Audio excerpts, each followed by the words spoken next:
दुनिया में हर चीज के दो पहलू होते हैं, एक अच्छा और दूसरा बुरा। भगवान को मानने वाले और दूसरे भगवान के अस्तित्व को खत्म करने वाले। आपने जादू टोना तंत्र मंत्र के बारे में तो सुना ही होगा।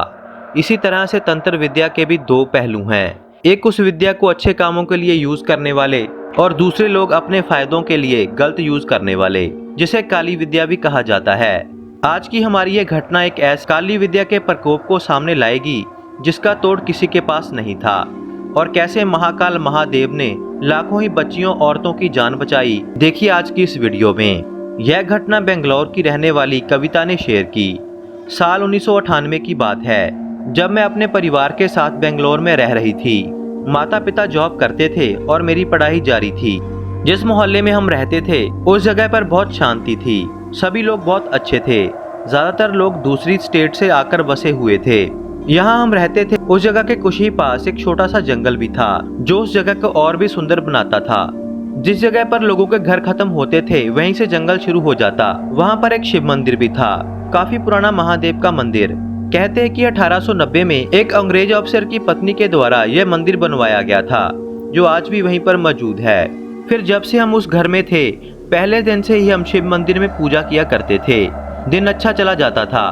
धीरे धीरे समय बीतने लगा। तभी सन 1998 की बात है, जब हमारे उस इलाके में औरतें और लड़कियां गायब होने लगी। गायब होने के बाद उनका कुछ पता नहीं चलता। लोग परेशान थे और यह बात बढ़ती जा रही थी। हैरानी की बात तो यह थी कि 19 साल से 30 साल के बीच की लड़कियां गायब हो रही थी। घर घर में दहशत का माहौल था। ज्यादातर लोगों ने अपनी लड़कियों को घर से बाहर निकलना बंद कर दिया था, घर में ही कैद कर दिया था। लेकिन हैरान करने वाली बात तो यह थी कि कैद में रहने के बावजूद भी लड़कियां गायब हो रही थी। हमारे घर के पास हेमा नाम की लड़की थी। उसके माता पिता ने उसे कुछ दिनों से अपने घर में ही रखा था और उसके माता पिता भी घर पर ही थे। लेकिन अगले ही दिन वह घर से गायब थी। तभी एक चौंकाने वाली बात सामने आई। मोहल्ले के एक शख्स ने बताया कि पिछली रात उसने हेमा को नग्न अवस्था में जंगल की तरफ जाते हुए देखा। उसने हेमा को काफी ढूंढा, लेकिन वह जंगल में कहीं पर भी नहीं मिली। जब सभी लोगों को शंका हुई तो शिव मंदिर के पीछे रहने वाले अघोरी बाबा से सभी ने मदद मांगी। अघोरी ने सारी बात सुनकर कहा कि यह किसी की काली विद्या की विधि है, इसे रोकना जरूरी है। यह बात सुनकर लोग और भी घबरा गए। काली विद्या तंत्र मंत्र से कौन लड़ता। तभी कुछ दिनों बाद एक रात को मैं सो रही थी तो एक अदृश्य शक्ति ने मुझे उठाया और मैं अपने कमरे से उठकर बाहर चलने लगी। मेरा शरीर मेरे बस में नहीं था और मैं होश में भी नहीं थी और जंगल की तरफ बढ़ती जा रही थी। लेकिन महाकाल मेरे साथ थे। जंगल की तरफ जाते समय मेरा पैर मंदिर से निकलने वाले जल पर पड़ा और मेरी होश खुल गई। जब मैंने देखा तो मेरे शरीर पर कोई भी कपड़ा नहीं था और मैं घर की तरफ भागी और घर पर जाकर सब कुछ बता दिया। अब तनाव और भी बढ़ रहा था। 12 लड़कियां गायब हो चुकी थी। तब सभी लोग एक बार फिर अघोरी बाबा के पास जाकर विनती करने लगे।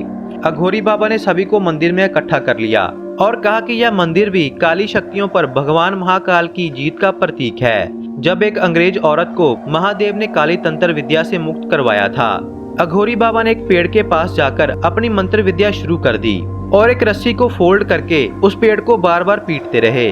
अघोरी ने कहा कि जो भी इस सब के पीछे है वह अपने आप ही इस चोट से यहाँ पर आ जाएगा।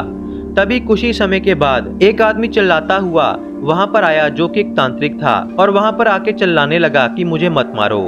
अघोरी के पूछने पर उसने बताया कि वह यह सब कुछ अपनी काली विद्या को पूरा करने के लिए उसे उन लड़कियों की बलि की जरूरत थी। तो उस तांत्रिक ने उस इलाके की लड़कियों के बाल इकट्ठा करने शुरू कर दिए और अपनी तंत्र विद्या से लड़कियों को वश में करके अपने पास बुलाता और उनकी बलि देता और इसी विद्या के अनुसार उनका मांस भी खाता।